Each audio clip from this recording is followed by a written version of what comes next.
What is up, YouTube? My Cowboys family here, bringing you guys latest update on our very own Dallas Cowboys, and of course, as always, thank you so much for joining us here tonight on the familiest of Fridays. Hell yeah. Another Fan Friday coming at you.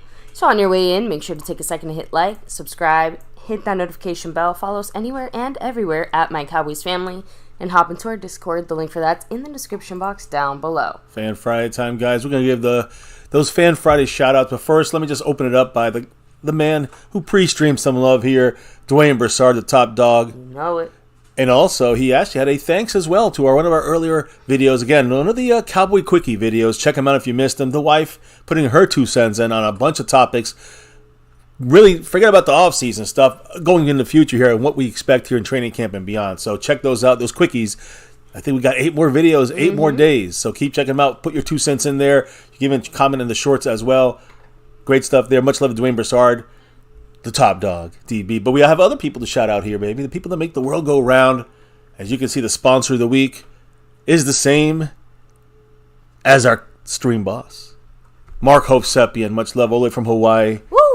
Shout out to you. That star Mahalo to the man Mark. Yeah, 62 points there on that stream boss. Yeah, he's got the representation on both of those sides. Yes. Person currently representing on the Cash App side of things, repping that Cash App crown. It is Snug X. Much love to Snug know why X. He's here. We know why he's here. Much love to Mr. X.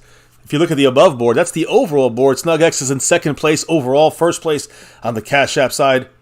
But 4 in front of him by a DAC count. Mark Hovsepian's in first place currently on the overall board, going for that back-to-back like a 90s Cowboys. So is Snug X on the Cash App side. Much love and appreciate all you guys. And speaking of love, we do have to take a second here to shout out the man with the plan, Skeptical Fan. Ooh, it didn't show up on my side. Thank you so much. It just went through. Oh. So there it is. There it is. And who got it? Give Mark a membership. Hovsepian. Speaking of the man's Mark Hovsepian, sponsor of the week. Leader on the overall, going for that back-to-back and 13 out of 14 finally weeks. Did it. Yay. Finally got it done. Skeptical Fan. I think this is like the 5th time he's been trying to do this one specifically. Ooh. Huge shout out to you. But yes, Mark Hovsepian is now officially part of that membership. That's right. And baby, part of the membership, and that's kind of the leaderboard there. Skeptical Fan, I got to flip that to 29 memberships this month so far he's gifted. Jason Renford's at 17. So there's still a battle at the top spot. We go for the whole month. Last month it was Skeptical Fan with a record-setting 24. Now he's got 29 and counting. Mark Hovsepian elongating his lead on the overall board with that J. Lou $2 holler. What did the man have to say, Mark Hovsepian? Woo! Thank you, Mark. He said, I heard the Denver guard is asking for a lot of cash. Now, if you joined us, I don't know if you caught us on that stream there, Mark, we did discuss the $9 million range for Sport Track is what they were saying Dalton Reisner was asking, or not what asking for, but his market value. That has to have dropped. But I'm still thinking it's more than the $4 or $5 million the Cowboys would offer him, if they even are offering him anything. They might be offering him $2 million or $3 million. So, clown show how they work. But yeah, I hear you. We actually discussed that his market value. There's 9 teams, supposedly 7 teams, 9 teams, 7 or 9 teams after his services. Supposedly, we shall see what happens. But like I said, that's my number one guy for us as free agency. We're going to talk a little bit about free agency as well tonight. But the main thing is, to me, I think most people are rating him right now as far as all free agents, any position, the 5th best guy available in free agency right now. Cowboys should not waste any time. His run game's a little weak when it comes to power, but his pass game is very good when it comes to protection. We're going to talk about pass protection as well tonight. So all these things fit for Dalton Reisner. He's a glass eater, kind of an asshole kind of guy. We like that. But too expensive right now, it sounds like, for a lot of teams, not just us. So much love to the man Mark as he builds his lead in first place, trying to go back to back. But we got to talk about other things here too, baby, like other ways to help in the channel. We got that, the super chat back. Of course, the memberships are back. But we also have the new and improved gifting, right? And again, I discussed that already. By the way, now Mark, anyone could literally drop a 5 on it or more and gift their memberships to somebody in the chat right now, right? So that's a whole new way of doubling the love here on MCF on our nightly channel. So again, that's a great new function that YouTube has given us here. So, much love to SnugX, Jason Renf for taking advantage of that, being in the membership. Once you get gifted in the membership, then you can also do that too. Anyone can do that if you're in the membership. So let me make sure we got SnugX represented, Marco Seppian represented. You see the rest of the board up there, Dwayne Broussard with the pre-stream love. And let's keep it going, baby, by, I guess, and kind of saying what are the other ways you can help the channel out here on Fan Friday. Well, of course. You have the Cash App, money sign MyCowboysFamily, the Venmo at My-Cowboys-Family, the regular PayPal link, and last, but certainly not least, the Streamlabs link lets your comments show up right here on the screen. Yep, and by the way, I wanted to add, it is Fan Friday. We're going to do some shout-outs here in a minute, but I also want to give, Skeptical Fan got that lead this month. He's the king of last month, trying to go back-to-back monthly when it comes to the gifted memberships, and also we got to shout-out, the star and silver level. Silver level gets the shout outs on Fan Fridays every night for the star level or above that level. So, baby, without further ado, let's shout out those in the silver level.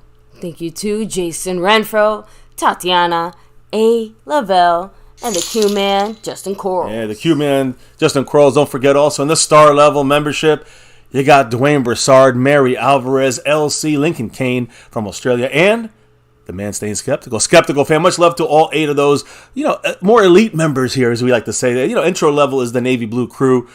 So again, much love to all you guys. Can't do this without your love and support on all facets of this show. So as I open this up here, baby, we got to do a shout out here to the man, Marco Seppian, dropping another 5 on it. Ooh. What did the man say? Mahalo to you, Mark. He said, I'm really concerned about the future. We have to sign CD, both cornerbacks, our center, Parsons, and Dak will be asking for insane money. We will be in salary cap hell. I don't buy the salary cap hell thing because you saw what they did with Jalen Hurts in Philadelphia, right? You can give a guy $55 million and still make it work. It's just that's more of a myth, Mark. So I think that's one thing I'm still. The Cowboys were better at managing the cap. I think we'd have a lot better, results here and a little more aggressiveness in the free agency. If they say salary cap hell, it starts to become. It's very hard to get in salary cap hell. Let me put it that way. All right, the Eagles were in salary cap hell last year, and what happened? You know what I'm saying? They fixed themselves with it through the draft, some smart free agent signings. Cowboys, it's more about the front office than it is salary cap hell. So Dak stuff, no problem. We can absorb that, and actually make it better for us in the next 3 or 4 years if we extended Dak. I'm not saying we should or shouldn't, but if we do, it opens up money for the next 3 or 4 years to spend on free agents, what the Cowboys will say we can't do. And then, of course, the CeeDee Lamb, the Micah Parsons, the Trayvon Diggs. I mean, I don't know if we're not going to keep Gilmore next year. I don't think he's just a one-year guy, but that does take money. It does take money, but you got to put those voidable years, that future dead cap stuff, because you're banking on the salary cap bursting through the roof, which it will be doing, and it is doing already, but it's going to be doing a lot more in the next 3 to 8 years when this contract runs out for the CBA. So the players know it, the owners know it, and the players just want to wait longer. Because every year they wait, the more money is available. A few of those are needs that I think the Cowboys anticipated kind of hitting at the same time. So they know about this. I don't think they're worried about it. In that sense, they knew it was coming. And at least with Dak, let's just assume, let's assume the worst, right? Let's assume he's asking for a crap ton of money or whatever. The thing about the way that we would basically restructure his contract or redo things to kind of massage the numbers, we would still more or less have control over how those cap hits would end up kind of hitting. So even though Dak is going to get a crap ton of money, we can still massage those numbers in the way that we would like. So that, I have to admit, concerns me a little bit less than some of the others on the list, just because I think that's the one we have a little more hands-on. I just want to make sure everyone understands it's absorbable. It's about drafting well. That's the Cowboys' way of doing it. Sure or not. Now we got 2 more drops back to back. Skeptical fan with that $2 holler, and Marco Seppi with another 5 on it. What was said by these fan favorites here in the family? So, Skeptical fan, shout out to you. Thank you so much. He said, Parsons will take a cheaper deal if Quinn stays. I mean, I don't know how much cheaper it will be. It might be, a minimal thing, maybe an extra year, maybe, I don't know.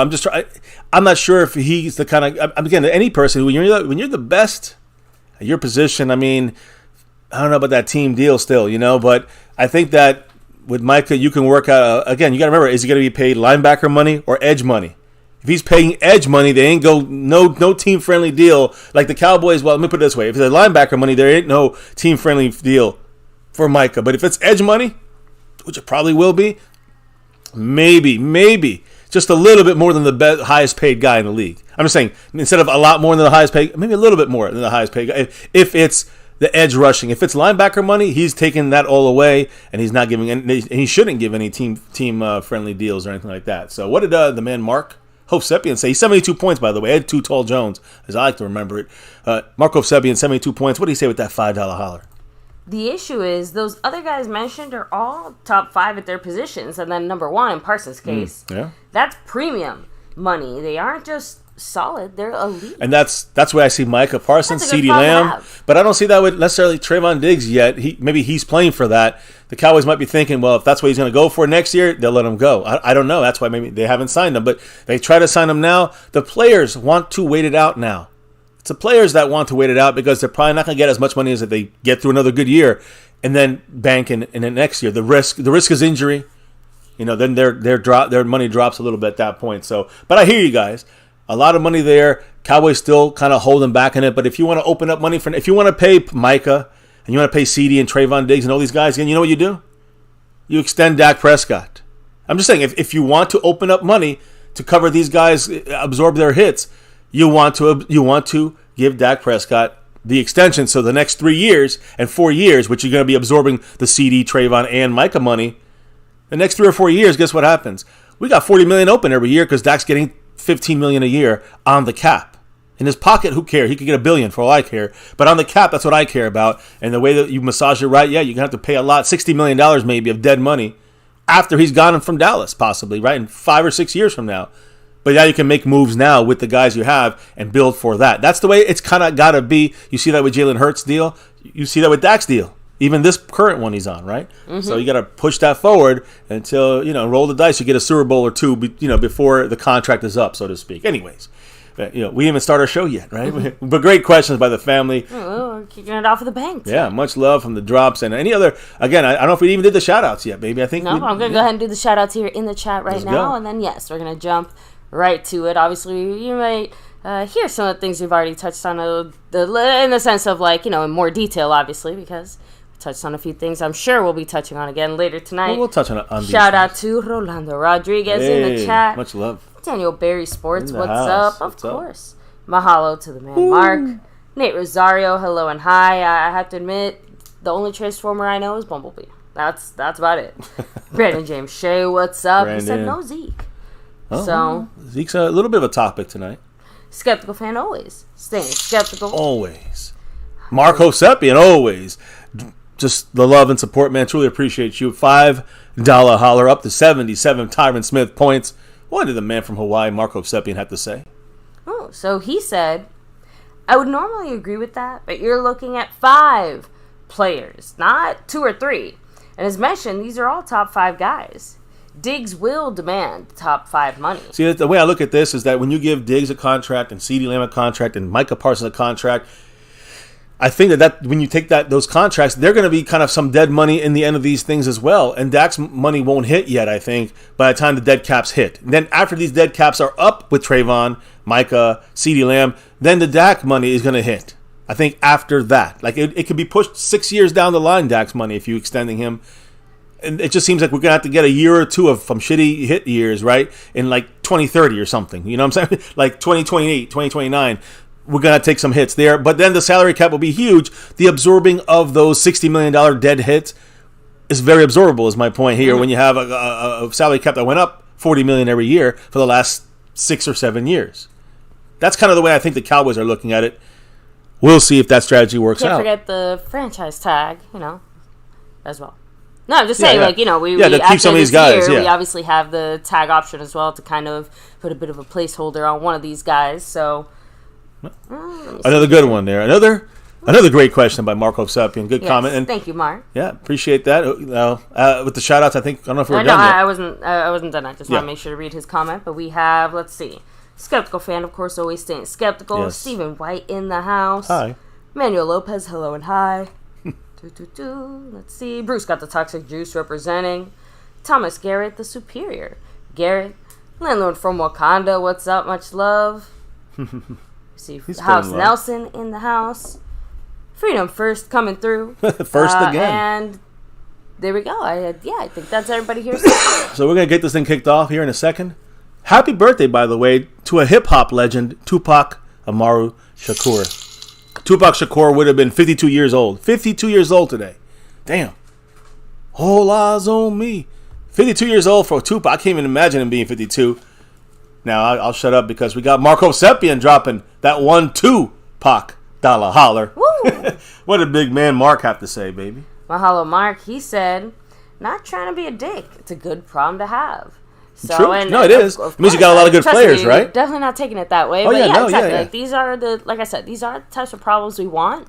But like you said, even good problems are still problems that need solutions. And we're trying to find a solution here that, you're right, doesn't mean our entire cap ends up busted. It feels like the Cowboys, the route they're going to go on this is to bank on the drafting, to fill in some of the less, the guys we got to let go, and then hope that the guys we do sit here and bank on for now and the future are we're going to be massaging that cap the right way. That seems to be like, this is a new era, right, of CBA and cap and say and contracts. So you got to figure it out. The team that figures it out quickly and first and best wins championships. It's more about figuring out how to use the cap. The Cowboys are banking on this supplement. I mean, they're banking on compensatory draft picks, having great all-around draft picks, going by numbers and over quantity over quality, as we discussed. We don't agree with that sometimes, but that does seem the path that the Cowboys chose, the front office chose to go with, whether we like it or not. And you got to win a championship when you roll the dice this way. It's not on the players as much. The players are in the world of the business, constraint. I say constraints. I say whatever their market dollar is worth, right? Whatever their market value is worth at their position. That's what they're not really making the rules. The rules are made by the player before them, right? So I don't blame the players here. To me, it's all about the way you manage the cap, the way you manage the money going forward, the way that you balance your checkbook basically, and know you're going to take some hits in the future. So anyway, skeptical fan also dropping that $1-2 holler. Mark went to 79, then he dropped back to 77. What does skeptical say with that $2 Pac dollar holler? He said, if the boys win a Super Bowl, the price goes up. Yeah, in a way, again, I guess I'd say the price goes up even more. But is it that much more? The truth is, the price goes up a little more, a hair more. If you're really going to get Micah Parsons money, it's going to be the same Micah Parsons money. He's going to get the most no matter what. So to me, it's like, the price goes up, but the Super Bowl, the money is more dictated, I think, not by Super Bowls anymore. It's dictated by the market, the position you're at, and what kind of production you give at that position over Super Bowl wins. Them's facts. Unfortunately, but those are the way it used to be. You win a Super Bowl, you're gonna make the big bucks. Not anymore. Now it's about performance individually almost, and that's not the player's fault. That's the way that things have become. Marco Seppian with another $1-2 Pac dollar holler. What did he say? Shout out to you, Mark. Extending his Appreciate lead. you, by the way. He said, a lot of peeps are talking about our O-line issues. It's not good. So, and again, it is probably the most obvious glaring hole on our team, even now. Even after all the moves and everything is said and done, still probably the weakest position, whatever the heck the O-line situation is. Remember, we actually, you might be hearing about it in the future, but long story short, we basically only have two options at the O-line if Terrence Steele isn't ready to go, and it's either Tyron Smith at right tackle or Tyron Smith at left tackle. And which means the hole is either right tackle with let's go right now, or left guard with question mark. Exactly. So, and in my mind, it feels like, well, like I said, it just whichever way you go on that, it's kind of an issue or a problem. So, dealer's choice on which one you'd rather have. The Cowboys must, and we're going to touch the offensive line a lot. I mean, we already did it yesterday. The whole offensive line segment, Mark, check it out. If you missed it, I think you'll definitely have a couple things to say about that. But it's more about the fact that the Cowboys have to come. I think they have to be prepared in training camp to find the answer. If their best guy is Matt Waletzko playing the right tackle over freaking Dalton Reisner playing left guard, then you got to go with Waletzko, and you got to go whatever formation. I think you got to go to whatever is your best sixth guy. Whoever, whether it's at left guard or right tackle, you got to force it that way. Whoever's the better, whichever is less of a decrease, you got to go. So Waletzko at right tackle seems to be better than, I don't know, TJ Bass at left guard or Matt Farniak at left guard. I'd rather have Waletzko at right tackle than left guard being Matt Farniak is my point. Unless Farniak is the better option, then I'd go that way. Throw Tyler Smith at left tackle and put Tyron Smith at the right tackle spot. Either way, you got to kind of work with what's the worst thing on your team. Not the Tyron Smith, not the Terrence Steele being gone, but more who's the replacement, which is the worst, and you go the opposite way. Mark Mohoseppian with another 1, 2, 3, 4, 5 on it. What did Big Mark have to say? Extending that lead and upping his stream boss points right now to 84. Old Jay Novacek and Sean McEwen now. He said, I'd really like to see the math. Yes, the cap goes up, but CD and both corners are going to be $60 million. Parsons is 40, Dak's 50. The centers are like $10, $12 million at least. So, and again, remember. No, not both corners, though. Yeah, but real quick side note, saying that, one of the good things about this is, again, it's not like all of those price tags are accurate, but it's not like we're paying them all at once, all in one hit, right? Like, I think he understands that. No, I know. I'm just saying, like, that's why I said I think it's important about how we do it. For example, I think the easiest way to handle the fact that we have kind of so many contracts up right at the same time, and if we're trying to keep all these guys, is to play around with with the signing bonuses. Right? Yep. I'm not saying punt every single can down the road, but you can basically decide, like, okay, we're going to go ahead and give, this guy a little bit more money now. This other guy's going to get more of his money next year. The other one's going to, and, in 2 years, that's when this guy's going to get the biggest chunk of his contract. You know what I mean? So there are ways for us to stagger it in that way. And I know the Cowboys have done it before. I can't remember off the top of my head, but I know we had 1 year where we had just like all the guys kind of all hitting at once. But let's be honest, the Cowboys are going to stagger it differently. I think caliber now. I think, and I do agree with you, Mark. That is probably the biggest difference between even a few years ago and now. Right, the last time this happened, we weren't talking about the same level of quality of guys. What you're saying is we're paying our team. We're paying now whatever the value was, whatever we were paying back then on those other guys. We're paying that same kind of, you could push the value of that dollar from then till now. And we're getting guys that are much better than we had tried to acquire with that same kind of value of that money back a decade ago or 2 decades. I'm just saying, like, the Cowboys right now are at least getting more value for their dollar, I would say. But I understand it's an issue, but exactly what you said, baby. You plan that money to be utilized earlier for a couple of guys and later for a couple of guys. Maybe one of these guys you don't re-sign. Gilmore is not going to get $30 million from the Cowboys. He's not going to be at the Cowboys next year. So, yeah, Trayvon Diggs might get 25 or something like this. He's going right now at 21, right? So he might get 21. But it's at 165. You got to take away about 35 away from that. So you're looking at about 130 between all these guys per year. That's a huge chunk. But if you turn that into 65, spread over, let's say their contracts go 4 years, but you spread it over a span of 6 or 7 years, that money becomes much less impactful on your cap. And every year you're able to spend money and absorb other things. And I think we can all collectively agree with skeptical fans, $3.20 holiday dropped on there. Just keep Josh Ball off the field. A lot of people, there's a couple people out there that are big Josh Ball supporters.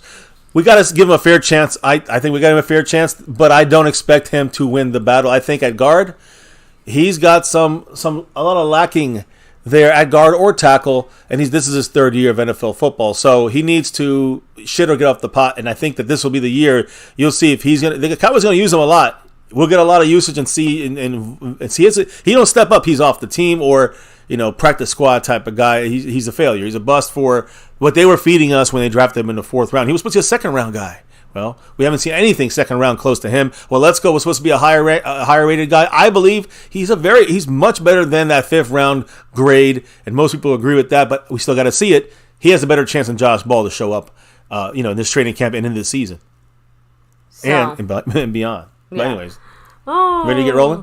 So, let's go ahead and kind of keep rolling, right? So, Rolando Rodriguez actually brings up another good point. Don Draper, what's up? Much love.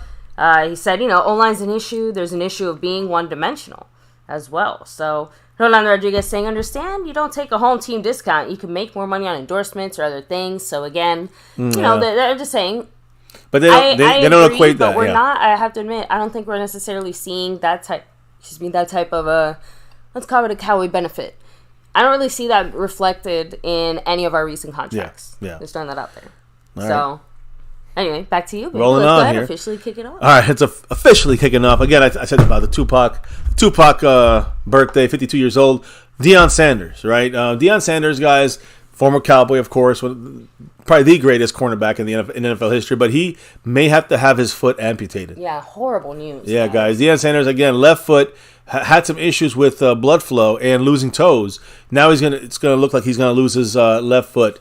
He's having significant problems with that left foot, blood flow to the area, and he already had 2 toes amputated on that left foot.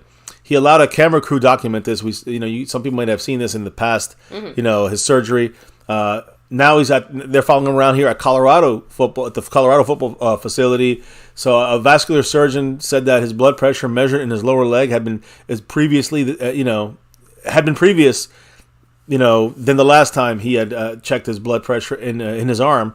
But it's only about 2/3 the blood pressure right now compared to his arm. That's the very bad there. Basically, what the doctors are saying is the arteries have shut down in his left foot. So obviously it's horrible. Just not getting the type of blood flow it needs to be able to stay alive and healthy. Yeah, so again, for his foot is going to be amputated, unfortunately, for the great Deion Sanders. Man, that's something crazy, right? One of the most unbelievable guys on 2 feet. Now he's going to be without one of them, probably, unfortunately.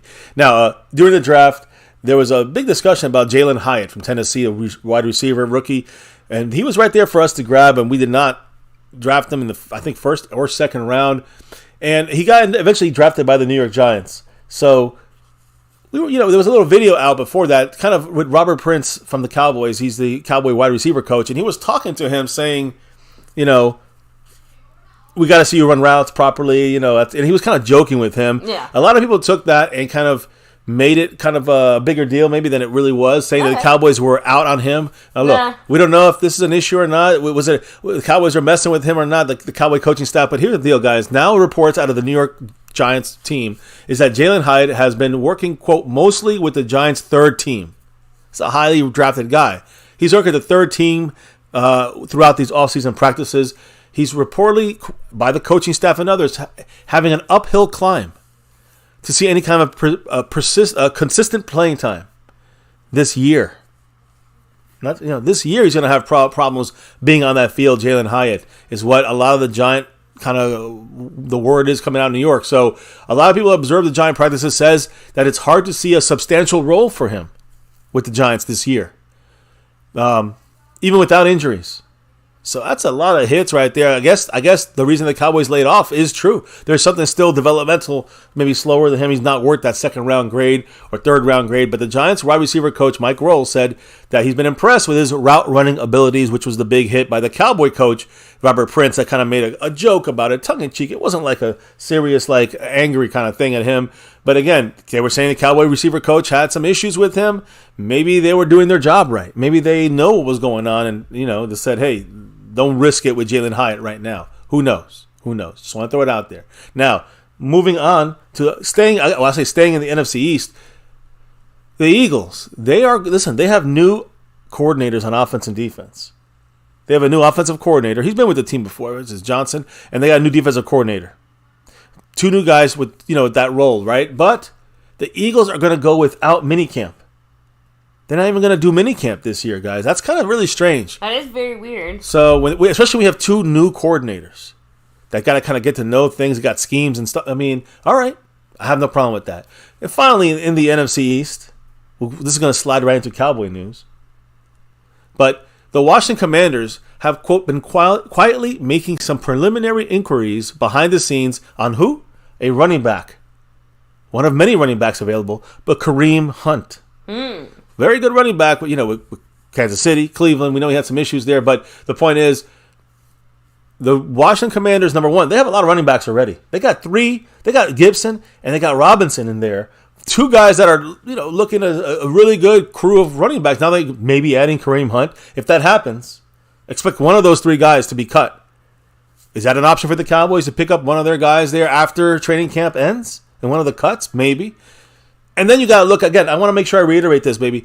Some people were asking the other day, well, what are the running backs? There's nobody out there other than Dalvin Cook or Zeke. Well, I'll give you some other names, guys. I gave you one already. But Dalvin Cook, Kareem Hunt, Ezekiel Elliott, and Leonard Fournette. These are kind of, would you say these guys are a little more power guys? If you want to get someone, get Leonard Fournette if you want a power guy to challenge Ronald Jones, at that, or Tyler Lipke or something like this. So, to me, there's still four guys. Now, Dalvin Cook's the most expensive and the most well-rounded guy there, but Kareem Hunt's, being looked at by Washington. Zeke looks like the fallback plan is the Cowboys.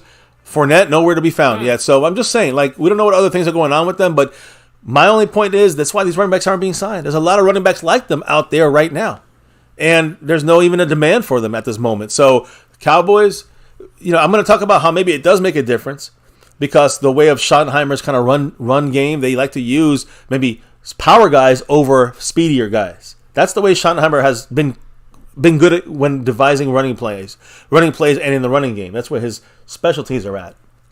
So, anyways, my point is, again, a lot of running backs out there if you guys are worried about the running back spot. And that kind of gets to the free agency side of things. Free agency is not over. That's one of my titles here. I wanted to reiterate that free agency is far from over. Three of these guys, just touching on, some of the points Skeptical and Mark have obviously been touching on, there are still guys available out there that can fill some of the holes that we want filling. That sounded weird. But here's the thing. The Zeke is an option, like I said, at running back. You got four guys I just mentioned at running back. I do not advise overspending for a running back, like overspending for Dalvin Cook, but if he's $4 or $5 million, they're available out there. You got other guys like Zeke that might come for the Cowboys for $2 million. But my thing is this. Of course, I'm not going to talk about the players now because kicker, there's a slew of kickers, veterans and USFL, XFL kickers that the Cowboys probably more favoring the USFL guys. And then there's also the left guard. There's other guys, there's Jonathan Pugh and other scrubs out there, but the best, without a question, is Dalton Reisner, in my opinion, at the left guard. So, yes, we have the money. There's no excuse there. There's players out there that can fit us. Of course, there's going to be more moves made. And I'm just going to reiterate this, not just in the obvious ones like kicker, but we're going to have other. Listen, we might have other shakeups here with a name or two in the next couple of months. Why do I say that? Well, because the Cowboys have added talent. If you follow our history, guys, the Cowboys have added talent up to a week before week one. Throughout off-season and training camps and stuff. Last year, who was it? Do you remember? A guy started basically the same time. These got a couple guys we signed almost at the same time, back-to-back camps.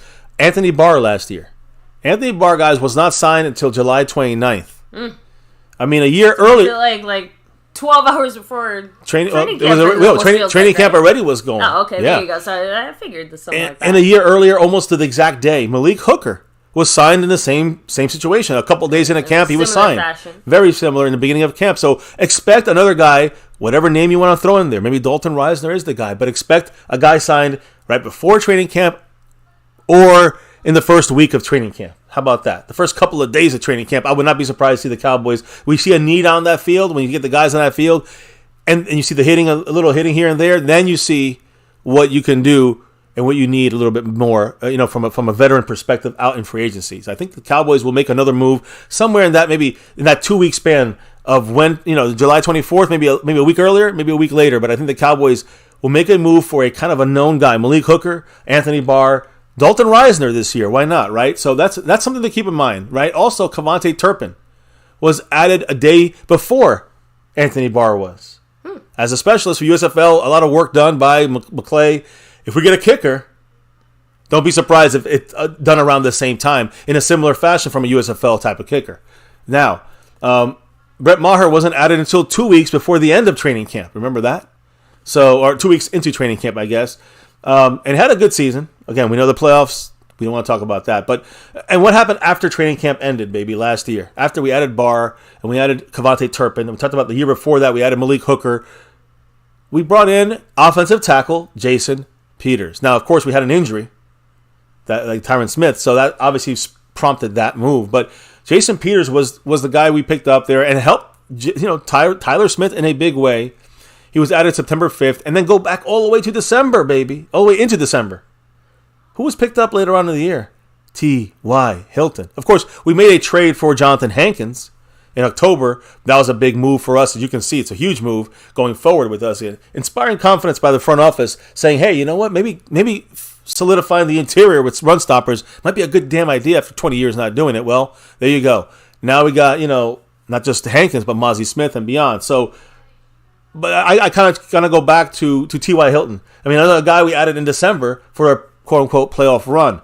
So being able to add veterans deeper into the season requires a little bit of salary cap flexibility. Well, I know we got $20 million, but that's why they keep $8 million, no matter what. About $8 million they keep banked for the season. So, and also usually that also means they'll be a little cheaper, right? If you get them halfway through the season as especially, obviously that's save a little money half there. Of a year, you don't have to pay them for their services. Yeah, I mean, and so that's what I'm trying to say. I think that's the main thing. The Cowboys are far from done hitting the free agent market. I mean, I think that of course, injuries in training camp, injuries in the season will make it so the Cowboys will make a move or two as well. But again, when you look at the recent history, the recent results of Anthony Barr this past year and then the year before that, Malik Hooker, I expect another Dalton Reisner. Somebody in that, maybe we get the kicker. Maybe we get a Mason Crosby or some shit. That will happen. I believe that 2-week window there at the end of this month, at the end of July. Let me put it that way. Not this month. This is June.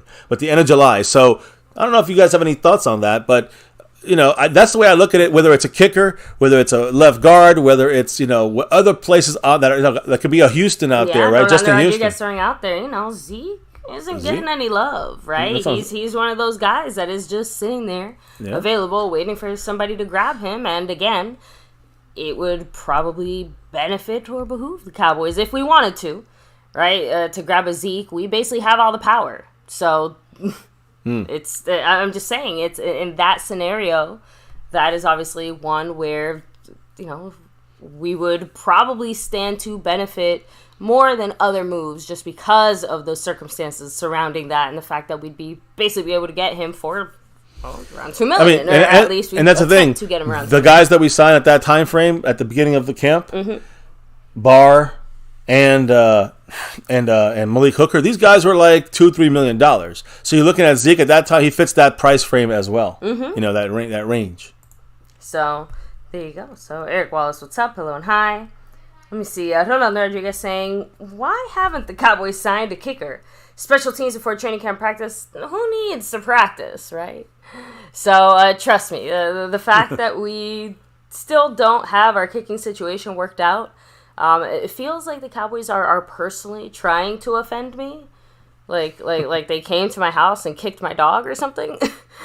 Oh, so yeah, I honestly, it's pretty clear that the Cowboys seem to have their eye on some kind of like XFL or USFL kicker that's going to be like $5 and a pack of gum. That's probably what's going to be. And at this point, as long as he's better than whatever we had before, I guess I will take it. Won't be happy about it necessarily, but this goes back. God, we're going to keep going back to this whole free agent crap tonight, I think. Not crap, but you know what I mean. It's frustrating because there are free agent kickers out there available that, again, you don't have to pay them that much more money, but man, the impact they could have, right? Whatever. That's what the Cowboys. I'm a little frustrated with the Cowboys when it comes to the kicking situation. So they're gonna wait it out till the end. Like to the last guy is there. They're gonna try to save face for as long as they can, and yeah. Usually that means clown show. You know we do that. So I know. Stephen White said we need to just host a Kicker Palooza, right? Yes. So like, where's our Cinderella? Come to the Cowboys facility here and find out. Fit the kicking shoe. Yes. That fits you. Is this your cleat? Oh, sorry. I had to say it that way. Anyway, back to you, baby. Oh, are we good? We caught up. All right. So back to it, guys. And by the way, before I guess you'll give the shout out here in a minute. To all those. Well, we shout everybody out here. I mean, our commercial, because we're almost at the end of this thing. Right. We're going to be at the main portion of things here after this quick little note. In 2020, we're going to talk all offense here, but in 2023, guys, our defense, we had 54 sacks last year.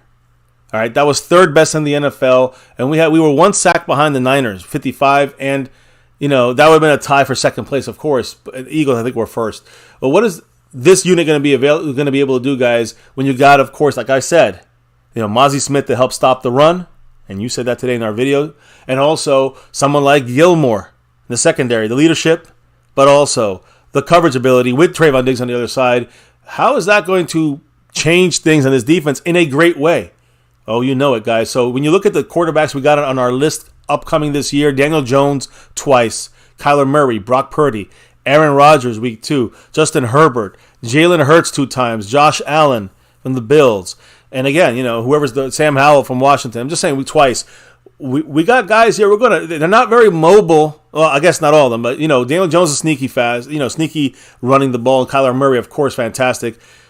But, Josh Allen, I guess, Hurts, of course. So let me just say this. They're going to have some talent, some speed out there, some running quarterback that have some abilities there, and some that are not going to be that mobile. Either way, though, they're not mobile. They're probably fantastic, like Aaron Rodgers. So we got to be on guard about this.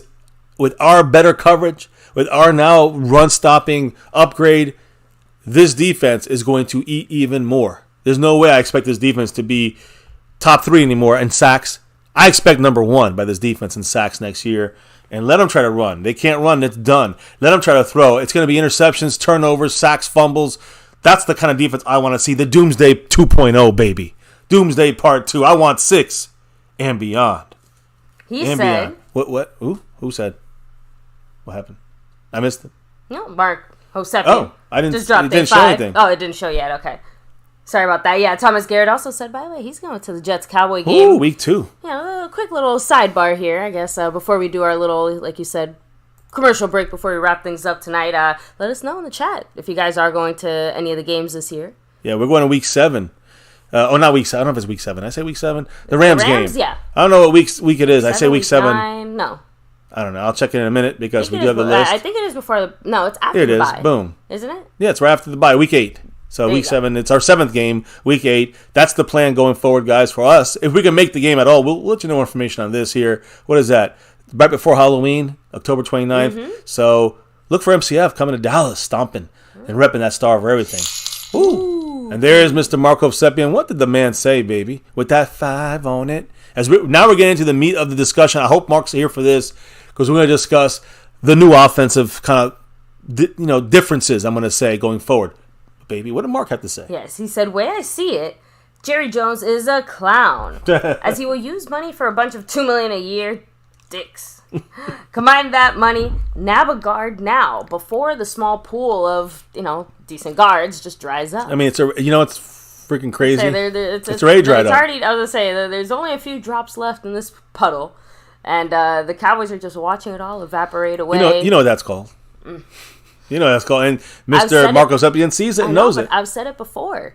We have to consider the fact that the Cowboys maybe feel good about the guys that they have. Obviously, we don't. But they always say that. They always say that. And listen, sometimes, a couple times they're right. Most of the time they're not.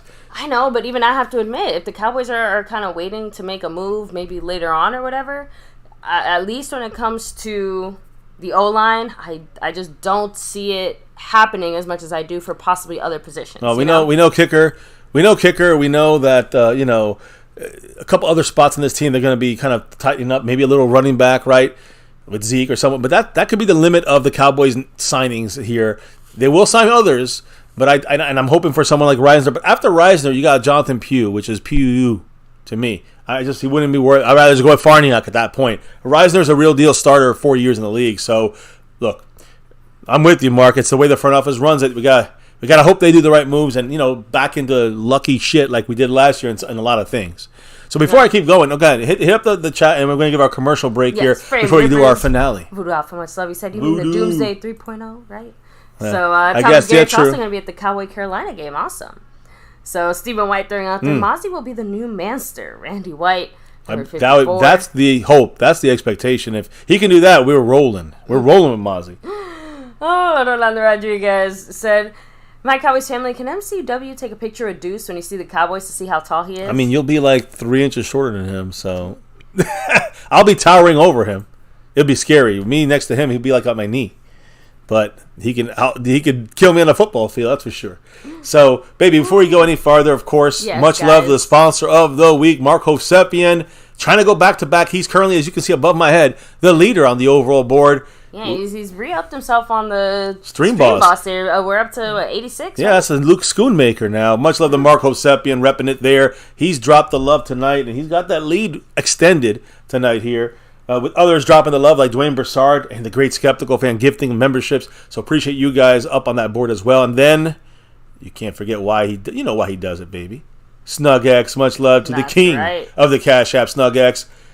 Yeah, he's got that lead as well right now in that Cash App over Jason Renfro. So we'll see how that battle ensues. But SnugX wants that back-to-back. We want 6. SnugX wants back-to-back on that Cash App board. So does Mark Hovsepian on the overall sponsor of the week board. Appreciate you guys. And also remember... Yeah, take a second to hit like, subscribe, hit that notification bell. Easiest way to, make sure you never miss an MCF live stream, right? You can also hop into our Discord or, follow us on all social media at MyCowboysFamily.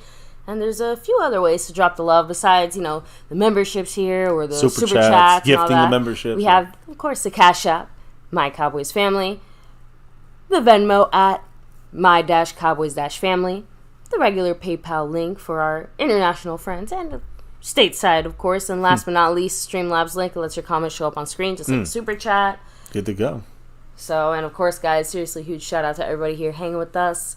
Really appreciate it, especially, during the slightly quieter parts of, what the Cowboys have going on. Although, again, it almost feels like the silence is like deafeningly loud, right? Because there's a few spots we wish the Cowboys would be a little less silent on. Well, it's a good thing, I guess you could say. We don't want to hear anything from the Cowboys. Usually something happens now, it's a bad thing. And also I wanted to say, I think Thomas Garrett said that the smoke from Canada is why the Eagles stopped their mini camp. But I don't have a problem with that because that just hinders them even more in a way. The Giants did theirs, though. That's what baffles me. So anyways, look, the point is, again, that's good. It slows them down. Let them slow them down. A difference of, I don't want to say facility or whatever, but maybe theirs is just indoors and was able to handle the air quality. Maybe wherever the Eagles are having their situation, it's worse. I don't know. It's old and run down and beat up, and they just can't handle it. I don't know.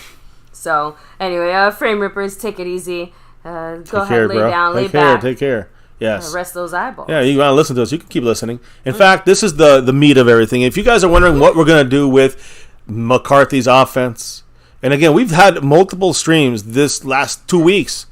Turpin Deuce Skeptical said he wants to see Turpin Deuce and myself all in one picture. That'd be great. We'll make sure to stack ourselves from shortest to tallest. That'd be interesting. So. They'll look like you'll look a lot bigger because they're like, whoa, you're tall, these guys, and they'll look a lot shorter probably. It's okay. Well, we'll just continue the line and just keep adding more and more players. They just get taller and taller until we tap out. Oh boy, hell. Who is the tallest player on the team Israel right now? Mukwamu? I don't know. 6'5"? I don't know. I'm sure it's one of the linemen. It's one of the linemen. Okay. Anyways, let's get back to business, baby, because I'm dying. Every day I'm going to talk about, and by the way, this is the end of the stream, guys. This is the finale, but this is the bulk of it. This is the meat. This is the main topic. So I always want to, I'm out there looking to what we can find out about this new offense, the new Mike McCarthy, Texas Coast offense with Dak at the helm. So let's keep McCarthy on the screen here. And let me say this. He said it already. We know it's not changing a lot. 30%, maybe 35% at most. But he's not keeping it the same as last year. So what's the differences? What's the things we need to know about this offense? So first and foremost, I want to start off. I want to have about 5 or 6 things kind of discuss. And speed. The defense has speed, right? We have Dan Quinn in the defense. We love the speed. The offense has been adding speed and athleticism. So when you look at the offense, and this again, guys, we're looking at this new kind of game plan from McCarthy, this West Coast offense mixed with the Kellen Moore offense from last year. Speed, but it's speed before the snap, speed after the snap. Let me explain, baby. And I think this is something very interesting because it's not just about the speed on the field. We know it's about speed, of course, that way too. Brandon Cooks on the field now, right? Tony Pollard is our starting running back, more explosive and athletic than Zeke was last year. You're looking at Schoonmaker, who's an athletic tight end. Ferguson, our starter now, athletic tight end. So athleticism, the speed on the field has gotten a little faster, but that's not the only way. This is important, baby. This is not the only way that McCarthy is changing the speed side of things on offense. Let me explain. We talked about this a little bit, but I'm going to go a little deeper. McCarthy wants to speed things up in the play calling, in the huddle, and to the line of scrimmage. A uniformed, robotic, I don't know what you call it, but an effective offensive kind of routine. The Cowboys have, not done much on the 11-on-11s, of course. They haven't done much of that in the OTAs and minicamp. But the offense, the main thing McCarthy is practicing, and this has been spotted by many people, is the speed that the offense gets in and out of the huddle. After the play, how fast do they reline up in the huddle? And when they break the huddle, how fast do they get to the line of scrimmage? How fast between the play call and getting to the line of scrimmage are the Cowboys, doing and being there? So is it from play call to actual execution, right? Like and then the next play too. You got to They want McCarthy's timing, the end of the play to the next play, and he's timing when the play goes to Dak Prescott. How fast do they get on that line of scrimmage again? It's about efficiency. That's the key here, guys. It's about how fast they get in and out of the huddle with great efficiency. McCarthy has hinted about using, basically expanding some of these plays with 1 or 2 word play calls. We heard about the Duquesne Dukes or the Deuce Canine Dukes or whatever he called it. But again, guys, it's the 1 or 2 word play calls. It's about the offense, the flow being faster. We talked about high, up tempo. That's one of the things I've been saying for years about Dak Prescott. He's fantastic at. He controls that offense. He owns that offense when they're in up tempo, the Cowboys. And not saying they're going to be up tempo, but the whole feel is that it's just efficient tempo. Get up there, get to the ball, and you can do so much. You don't have to do it every single time that way, but when it's time to do it that way, you're ready to be high octane, high efficiency.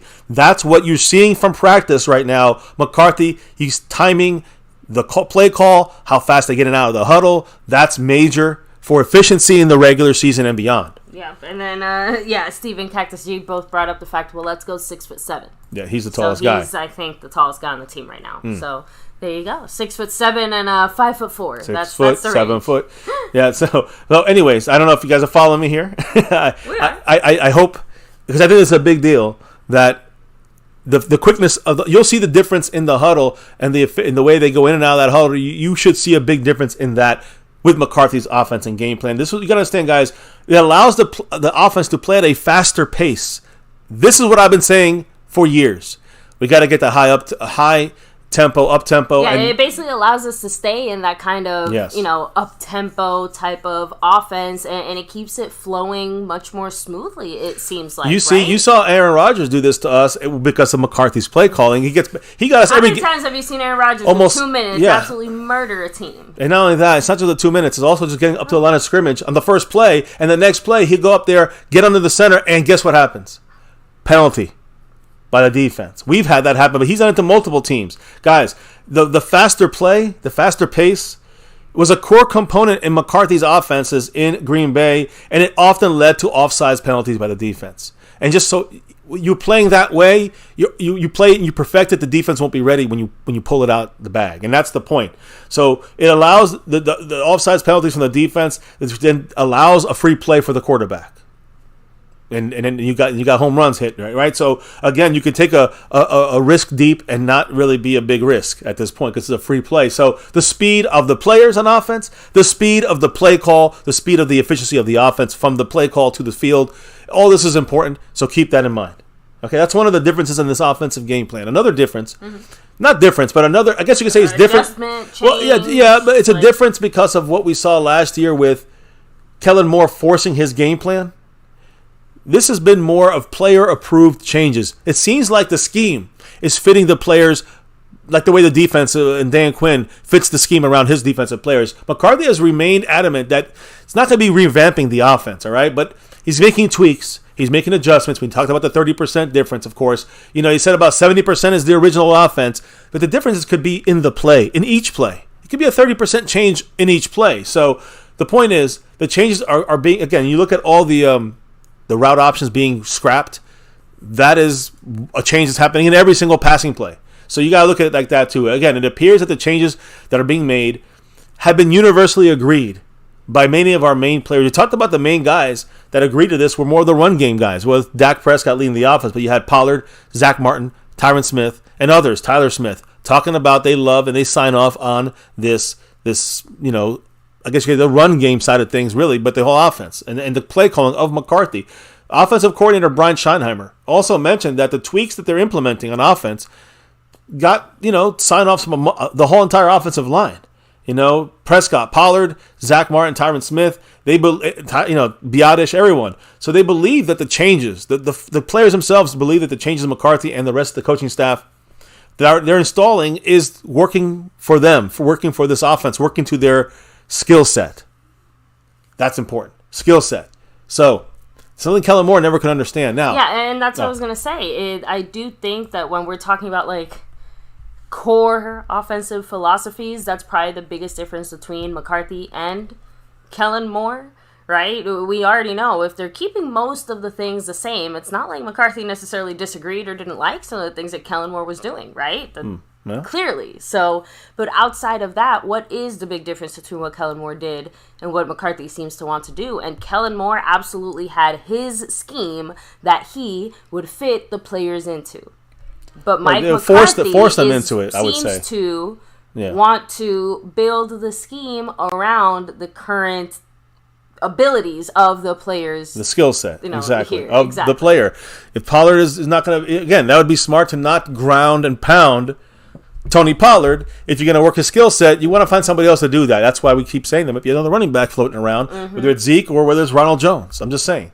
So, great points there. Now, have to agree with you there again, Cactus G. Like I said, it seems like our coaches in general and just our front office in general are much more confident about some of our backups at the O-line than obviously any of us here seem to be, which is why on one hand I'm willing to give the benefit of the doubt on some sides of things, but on the other hand the Cowboys are playing with fire here in a way that makes me deeply uncomfortable. Out of all the positions they could play with fire with, it's gotta be this one. The only thing I'm gonna say it again. I'm not saying this is a fail safe or the definite provable thing, but this kind of goes to the game plan of McCarthy, I guess. The quicker throws, the 2 second window you have, and then after that, Dax breaks the pocket and scrambles. To me, that is a major difference in any other offense we've had in the last Dak's been quarterback for 7-8 years. That you don't have that scheme ever set up for Dak to kind of break the pocket after 2 seconds, and every player on that field knowing that he's breaking the pocket because that's the game plan. I think it's going to be a lot better for Dak this year. Now, Dak Prescott. That's a big part of this thing here. One of the changes, the differences. Dak Prescott is running the show. McCarthy said this. He mentioned it multiple times that he's spending more time with Dak Prescott, cutting off other meetings, spending time more with the quarterbacks and Dak than he's ever done before now that he's calling the plays. Part of the conversation about Dak taking full ownership of the offense. Remember, this is one of the major things that we discussed here. Dak seems to never really take over the offense. Not the game. He can take over the game, but he's coached throughout it. And that's the thing. He needs to take over like Romo did, like Aaron Rodgers does. Sometimes you got to take ownership of this offense and know what's going on at all moments. He was kind of kept this way by bad coaching, by Kellen Moore, Garrett, Linehan. And I truly believe that. I truly believe that coaching didn't respect his skill set in a way. So we definitely didn't do him any favors. An example McCarthy said about is Duquesne. Duquesne, is that right? Yeah, Duquesne. In the fact that that's the way it's pronounced there in Pennsylvania. But Duquesne is what Dak said it. And McCarthy's like, you pick it. Like Duquesne it is. It's the Dukes. Whatever is better. And that's Dak saying, okay, I'm going to do it this way. Whether it's right or wrong, verbally speaking, right? Like, I don't care if that's the right way to say it. You want to say Duquesne, it's Duquesne, right. and that's so what it Dak is. took ownership. That's an example of kind of what McCarthy used as Dak taking ownership of the offense in a way. So one of the reasons that we want to see the Cowboys get in and out of the huddle quicker has to do with giving Dak Prescott, who is, again, guys, you guys might not like Dak Prescott. You think he can't read the field, but one of the things that is known about Dak Prescott is his ability to diagnose the defense pre-snap. You always see him calling the play, not changing the play, but calling out where everybody is. He knows where everybody is on that field on defense and what they're doing for the most part. This is another thing that McCarthy did in Green Bay with Aaron Rodgers, frequently making audibles or tweaks as he walked up or at the line of scrimmage based on what he saw on the defensive side. McCarthy ultimately, guys, did catch heat for that in there, suggesting that, he was a bad play caller who needed Aaron Rodgers to clean up his play call. And you can say that about, the thought about Romo and his coaching staff. I think Linehan the first year, right? When Linehan was there, Romo just did his own plays. So Rodgers kind of said, basically Rodgers is the guy that kind of took his play calling and fixed it and made the play out there. So whatever it is, though, Dak needs to take control of that offense, whether it's McCarthy's bad play call and Dak sees something in that. That's how you take ownership. McCarthy gives you a play call. Now Dak has to, if it does open up things, if the coach don't adjust, I can't put it on Dak. It's up to the coach to adjust that stuff. Like Kellen Moore never really was able to. But if the coach adjusted and the stuff is there, Dak's got to then take full ownership. And I think that's one of the big things he was missing that I kind of hoped he would improve on in his career. But like I said, how is Dak supposed to take full ownership of an offense that is basically, trying to fit a round peg into a square hole as far as, again, the baseline philosophy that Kellen Moore was coming into this with? I do think it's very different for McCarthy with his mindset. Basically, it feels like he is actively empowering Dak, right? And giving him the tools to do something that I know we have been asking for a while, which is basically take over the offense. Like, that's what McCarthy seems to be setting up Dak to do, do that. And that has been, I think, a long time coming for Dak Prescott. And that's the thing. I think Dak needed to do this years ago. I just don't think that Kellen Moore or Linehan ever really planned for him to do this in a way. They just liked the quarterback that just said, yes, and I'll go in there and do what you say. Yeah, but more like circumstance than any kind of actual planning for it. But the point is, no matter what happened, whether it was Aaron Rodgers or McCarthy's play calling on the years that they were very successful with the play calls, no matter how you look at it, guys, the results on offense were fantastic.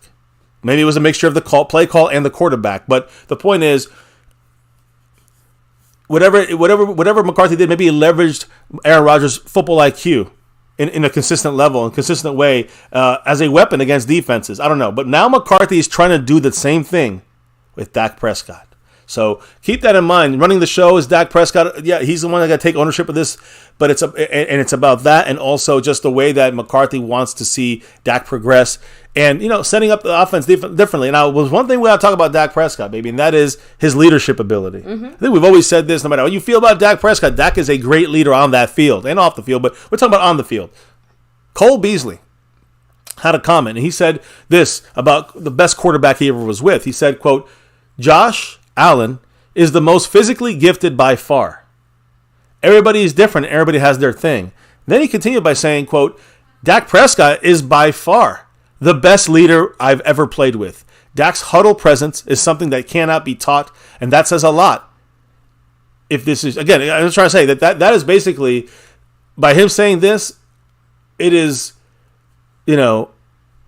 incredible that Dak has this natural born leadership ability quality that guys like Carson Wentz, a second overall pick, never had and never will. You know what's funny? I always crack up when people say, "Oh, Dak is such a natural born leader" and all that stuff. Like, it feels very dismissive of all the hard work Dak has put into becoming a good leader. Because remember, his college degree and everything around that is all about how to be a better and effective leader. Yeah. So, Dak has actively been preparing for this and trying to improve on that side of things, at least since he started college, which, is far enough along now that I'm just saying, like, that is a special interest of Dak's, you could say, or at least an area of personal development that he really takes seriously. Yeah, leadership is one of his best qualities. But let me just say something. Again, you can't teach this, and you can't say, Cole Beasley said, you really can't say about every quarterback. Right? You can't say that about... every quarterback's not a leader. I agree. And Beasley played with the guy who led him best in the league. I'm sorry, he led him best in his opinion, but then the guy who had the most physical talent is Josh Allen. And Beasley played with Josh Allen, who, by the way, just so everyone remembers, he led the league in turnovers last year. Not interceptions, but turnovers. That's interceptions and fumbles. Yep. Dak's interceptions, everyone bitches about that. The best leader of the bunch right here, it seems to be one of the best leaders of the bunch, is Dak Prescott, per the players. And we talked about this, baby. Didn't you say this? Like, every player that's left our team is basically raved. Randall Cobb, these guys who play with Aaron Rodgers, rave about someone like Dak Prescott. Exactly. So again, you can feel however you want to feel about Dak Prescott, but at least within the league, receivers who've played with him respect him, right? Overall, there's... I would say it's a 60-40 situation as far as maybe other defenses or other teams and how much they respect Dak. And of course we're not talking about the NFC East rivals because we all know how they feel, but it's okay. So honestly, this is probably one of the things that I think most of us are probably going to notice the most as far as even week one.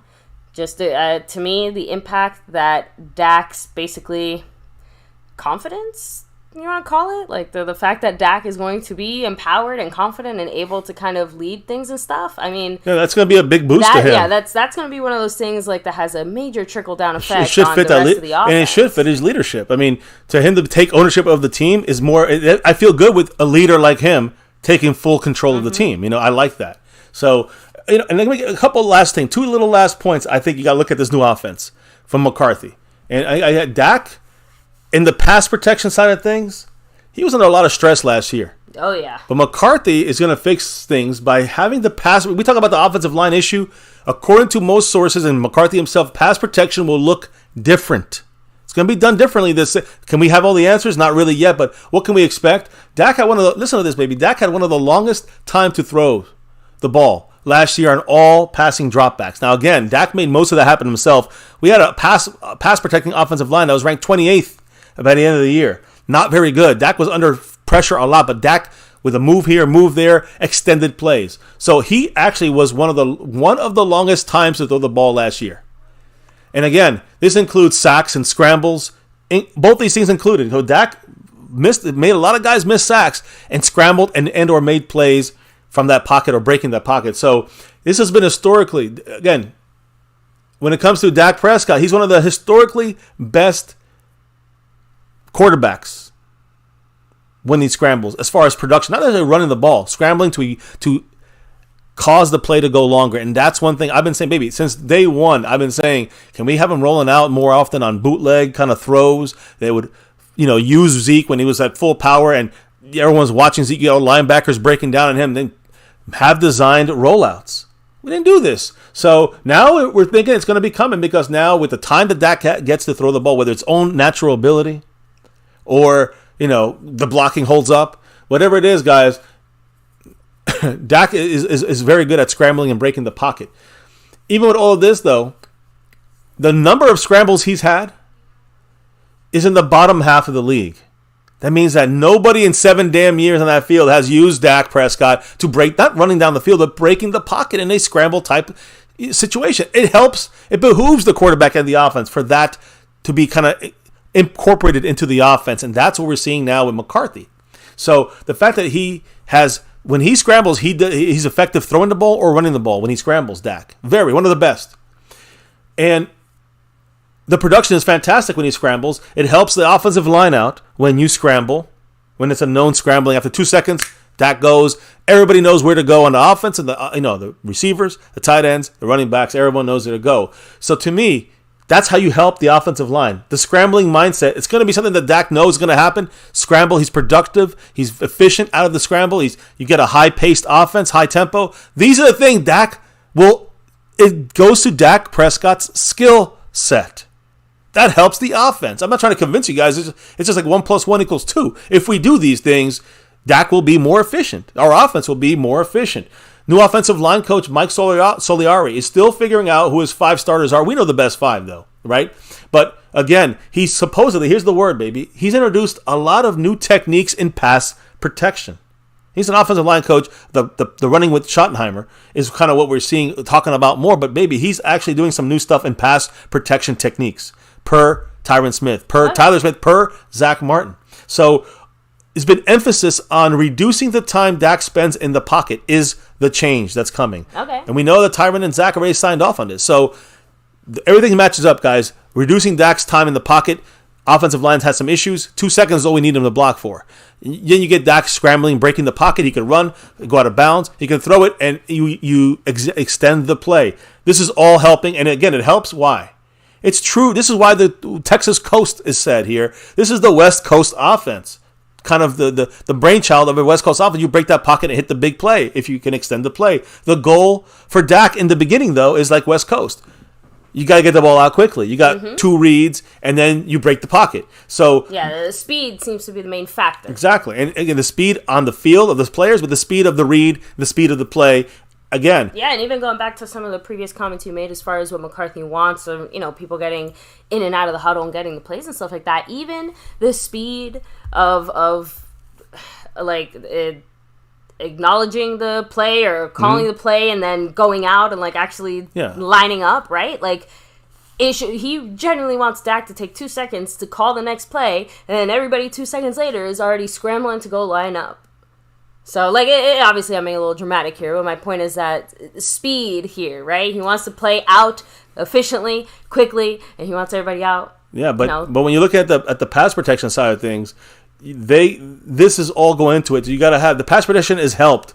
There's new techniques Soliari is talking about and doing in pass protection, but it's also intertwined with breaking the pocket after a certain number of seconds, knowing that Dak's going to break the pocket and scramble, not sit there and get killed, like it's been happening the last 7 years. And that's something that I've been saying for a long ass time.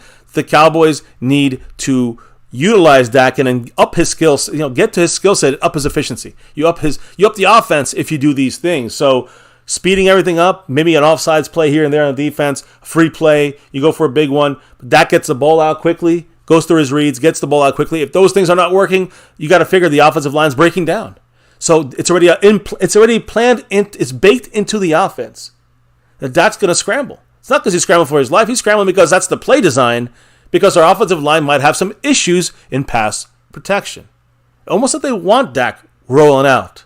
I like this. I like it. I personally like it. So Soliari, we'll see how his new techniques work out there, but the pass protection is going to look differently. And again, this kind of goes into, the scrambling side of things. I just want to finish this on scrambling because I think this is extremely important when it comes to Dak Prescott and his efficiency when he scrambles.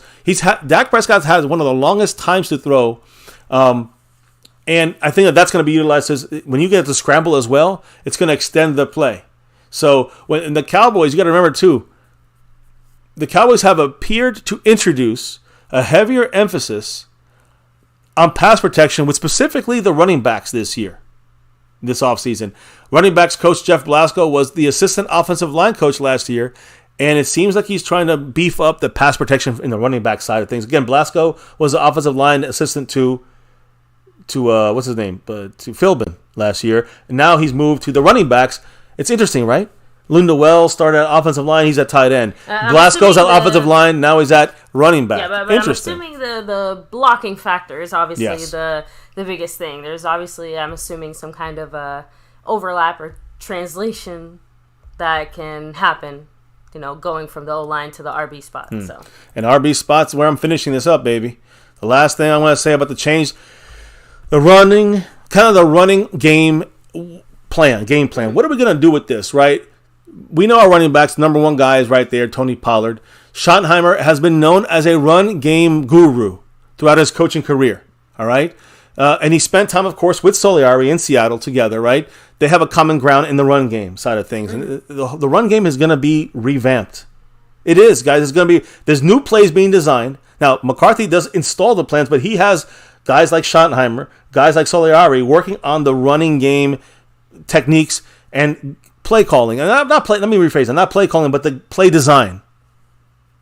The run game play design. So this is an overhaul on the running game side of things, the game plan for the run. So I want to reiterate this, a fact. In Seattle, with Soliari and with Schottenheimer, they had bigger running backs that were power guys. They weren't really too much into the speedy guys. So my question first is, will Schottenheimer and Soliari be able to run this similar kind of mindset that they did in Seattle and they were very good in it in Seattle? Will they be able to recreate that in Dallas with not power guys? Ronald Jones is the most power guy we got, Tyler Lipke. So that's who he would use in his rotation, a 3 or 4 headed monster. I can't really see that happening without basically having to, like, I don't know, borrow a tight end for every single one of those plays to help with some of that. Like, that's what I'm saying. Like, it's you have to acknowledge that there's a bit of a deficit there on the power back side of things. So if you're looking for some of that power, you're gonna have to borrow it from someone else. No. So and that's to me, the question. You know, I guess our tight end fullback question mark. If we have a fullback or tight end, that's why I say fullback question mark, because we usually basically just use a sixth offensive lineman to occasionally serve that role the handful of times we've needed one. And Luke Schoonmaker could be that sixth guy in a way, or inline blocker. But McCarthy, the main thing about this, he hinted in press conferences last week that the offensive approach to the outside running zone and that scheme is going to be noticeably different. So going to the outside, maybe we're going to do it more often, maybe a little more creatively than we did with Kellen Moore. So I'm excited to see how Tony Pollard is going to be utilized in the run game, as well as Deuce and others. But Deuce is more a third down kind of guy, and I'm more curious about who is that solidified second running back who's going to be the power running back for the short yardage goal line kind of stuff. Should not be Tony Pollard, not because Tony Pollard can't do it. He could do it most of the time, but you don't want to get him beat up, broken down, and hurt on something dumb when you can use Ronald Jones to do that same thing. And he gets 4 carries a game, Ronald Jones, right? So for the short yardage stuff. So to me, the Cowboys have been one of the more prominent users of the outside zone scheme all the way back since 2014. 2014, we were running the outside zone scheme. Now, again, when you look at last year and Kellen Moore, when we were in the outside zone run, Kellen Moore was one of the worst teams running to the outside zone play. And I'm talking about, listen to this, one of the most inefficient ones this past year, according to all analytics. So Kellen Moore was horrible at designing and collaborating and installing his running game mindset into the offensive game plan. So this is why it's very interesting to see how Schottenheimer, who now went from the behind the scenes, elevated to the offensive coordinator role. Again, we know McCarthy's calling the plays, but now Schottenheimer, who's been a fan of the inside zone in his rushing scheme, is now, kind of functioning with a new outside zone tendency breaking changeup to try to keep defenses probably a little more off balance. All right, so, here's the thing. Schottenheimer used a lot of inside zone stuff because he had bigger backs. Now we got to use the more of the outside zone stuff. It's been revamped for guys to take advantage of that speed, baby. Speed. Soliari is going to say there's some new techniques in there to use Pollard's speed, to use Deuce's speed. And I think that, Malik Davis' speed, I'm just thinking that I do think that you're going to see a big difference in the running style, the way we run the ball. Not we're going to run more. We're going to run more efficiently is the hope here. And again, we know Schottenheimer likes to run the inside zone, bigger running backs, right? Now with faster ones, we're working that outside zone a little bit more, which is something, baby, I think, if I'm not mistaken, we've screamed for that more often from a creativity lacking Kellen Moore when it comes to the running game. Running to the outside was great when Pollard got the speed, but we could have done better. That's what Soliari and Schottenheimer are working on now, that outside run, zone blocking, and tweak that up a little bit. It's going to help the run game to the outside. We need to do more of that. We're going to run inside. We don't have the big power guys as much anymore. And, of course, the quick throwing, boom, boom, boom, and run in the West Coast kind of kind of offense. So, again, I love what's going on. These are just a guides. I might have another one tomorrow or the next day about a guide, what to look for in McCarthy's offense. But I want to hear from you guys, and maybe you too, I guess. You kind of commented throughout this here. I more or less gave you most of my but the running game switching up. Any here. thoughts on that? The running game switching up? I don't know if you said that yet, but... I honestly, I kind of touched on it a little bit. Like I said, with some of the change-ups here, it's more of an adjustment of, okay, if you know you're going into it with this either lineup or matchup or like you said, scheme... right? Where are we going to bring in some of that maybe assistance or adjustments or things like that? I think the fact that Pollard is basically the star of the running game now and the guy that's going to fully take it over, let's not discount the fact that we might be seeing Pollard a lot more in the air as well. Mm-hmm. So I like that. It's about a balance, and if anything... I know you kind of touched on this before, where every single year McCarthy always says that he's going to, run like crazy, and then he never really ends up running that way. I have a feeling this is probably going to be the least type of, run-heavy year Dallas will probably ever have. We still very much value the running back, and we're still very much a run-based team for the most part.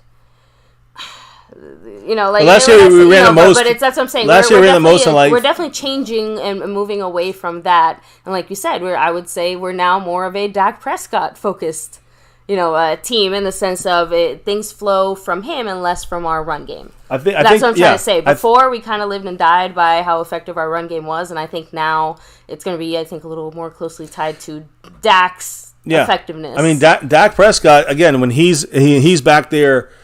He's the reason why we have to maybe focus more on the quick West Coast offense kind of mindset because we don't have the offensive line that's going to hold up long enough.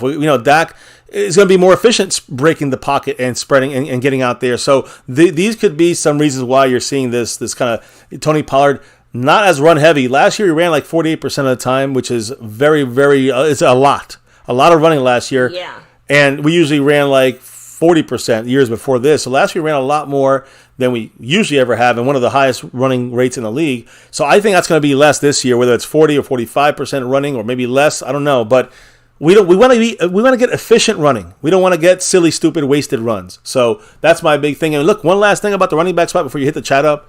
Tony Pollard led the Cowboys in rushing yards last year, and Ezekiel Elliott, he led the Cowboys in rushing attempts last year. That's rarely ever happened. Having a different leader in attempts and different leader in yards only has happened once before with the Dallas Cowboys. And the last time it happened, the Cowboys won a Super Bowl trophy the following year. Now, tell me more. The last thing I'm going to say is, apart from being, again, when you come to the offensive line, we talk about that importance. The most dominant guard in the league regarding pass protection. We just talked about pass protection. Zach Martin, baby, has blocked for the NFL for the NFL rushing leader on his team on 3 different occasions in his 9 years. He's been part of the leading the way for the NFL rushing leader. DeMarco Murray in 2014, Zeke in 2016, and Zeke again in 2018. Zach Martin's been leading the league there with the running backs. There 3 out of his 9 years blocking for him. So I just want to say, running, it's going to be a little different this year. Buckle up, guys. It should be interesting the way that the creativity in the outside run zones, using our speed and using the speed not just on the field, but that the speed from the pocket to the line of scrimmage to create stuff happen. And I can't wait to see what happens in this Mike McCarthy offense. And what did, of course, Eastside Harold have to say, baby? He dropped that $2 holler. Ooh, he said all that running and 17 interceptions. Oh, Eastside. How many masseuses were there again? Pretty sure it was more than 17, right? just count it. Yeah, it was 20-something for old Deshaun Watson there. Oh, he's not there anymore, he's going to say, but he was there. That's where he kind of helped ruin his career. A sort of thank you. Eastside, appreciate the drop there. Thank you for dropping the gibberish. But yeah, good to know that we continue to live rent-free in your head. I mean, they are the Houston Texans. I mean, I know. We really that says it all. So cracking me up. But so let me go ahead and kind of hit up the rest of the chat here, see what everybody else is thinking and feeling here. Yeah, about this. Just these little when couple it comes changes. To our new offense, right? And new, like we said, relative when 70% of it is staying the same. But even that part that's staying the same is obviously being done differently.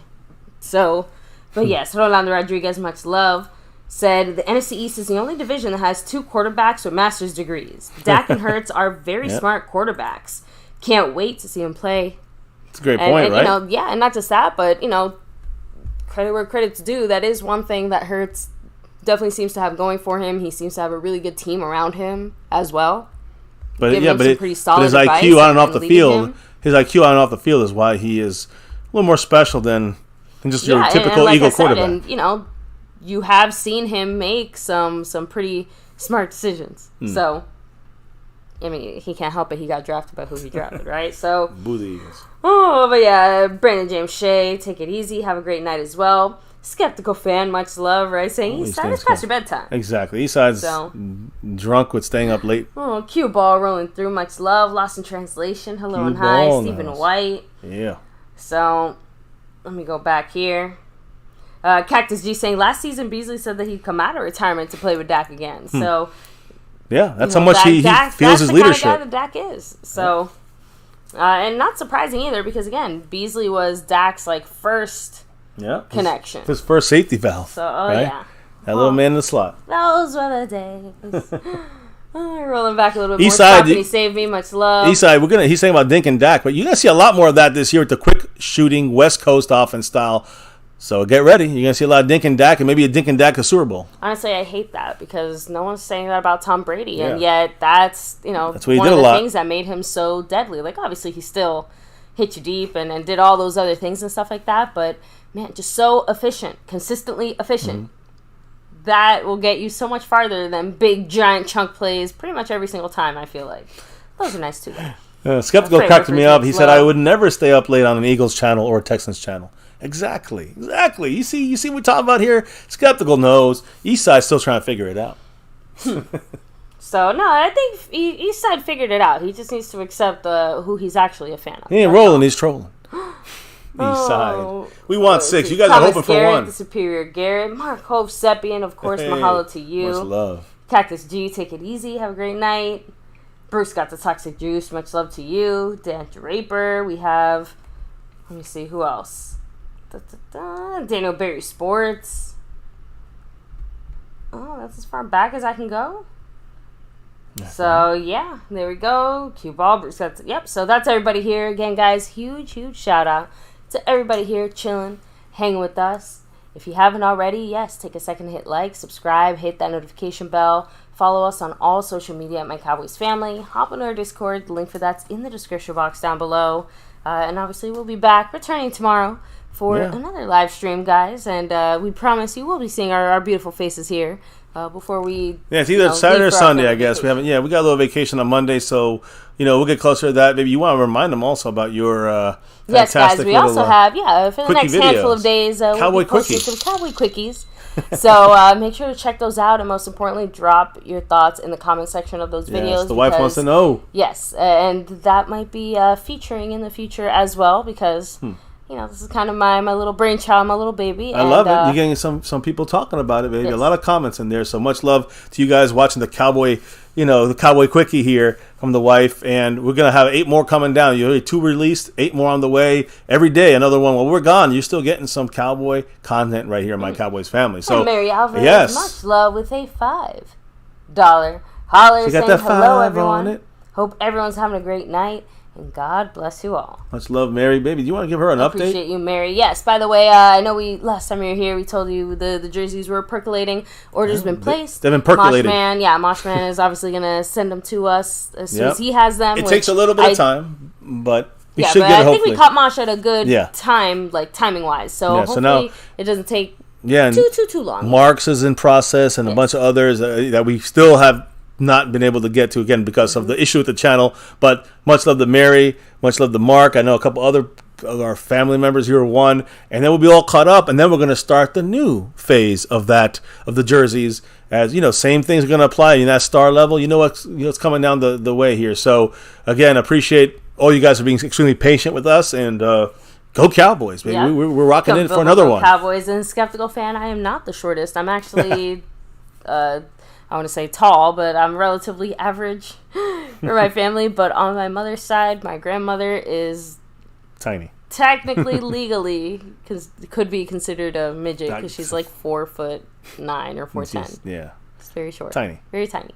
So, but yes, we're just a little MCW. So anyway, thank you guys for hanging with us, and baby, why do? Why do it? Why do? Everybody hit that thumbs up. We already said all that. I know. I just wanted to say it again. Okay, that's why I was confused. No, I'm just saying, like we. But I'm the one that's supposed to say, baby. You know what I'm supposed to say. What do we do here at My Cowboys Family? Yeah, I'm trying to steal your thunder here. I know you just stole it. Let me do it. Go ahead. Steal a thunder. What do we do? What we do? It's about that navy blue, that silver too, and you see it over my head. That star over everything. Win, lose, or draw, good, bad, or ugly.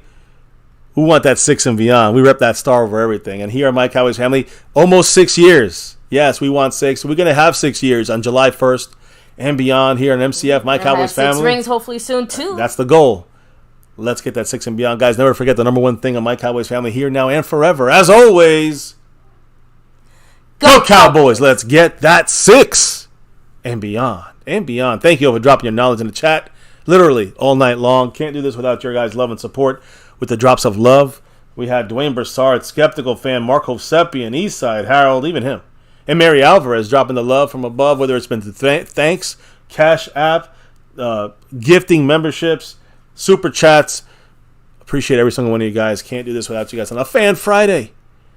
Now, all good things must come to an end. Yes, it's the end of the show. But, baby, before we can go and drop out of here for the night, relock and reload for a Saturday special tomorrow. What must we do before we drop out of here for the night? We gotta drop the beat. Oh, yeah. That beat has been officially dropped. And that's our outie for us here, guys. But we, again, hope everyone's having a great Friday night, kicking off your weekend. Stay tuned, guys. We got more to talk about here around the corner. Might be shorter streams like this one, right? But we're nonetheless going to go out with a bang here this week. Talk about everything about our Navy Blue, Silver, and Star. Remind those Eagle fans some basic mathematical facts.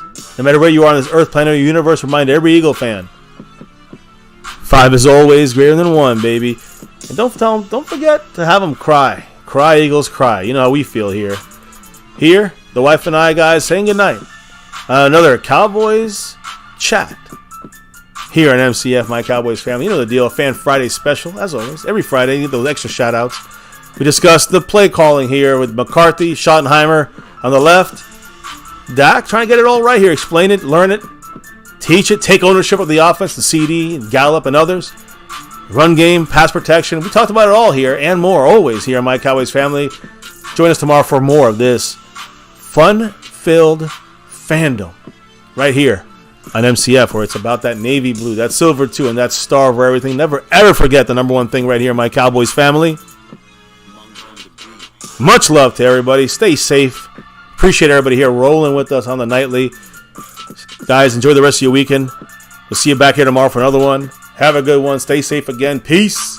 Never, ever forget. Go Cowboys!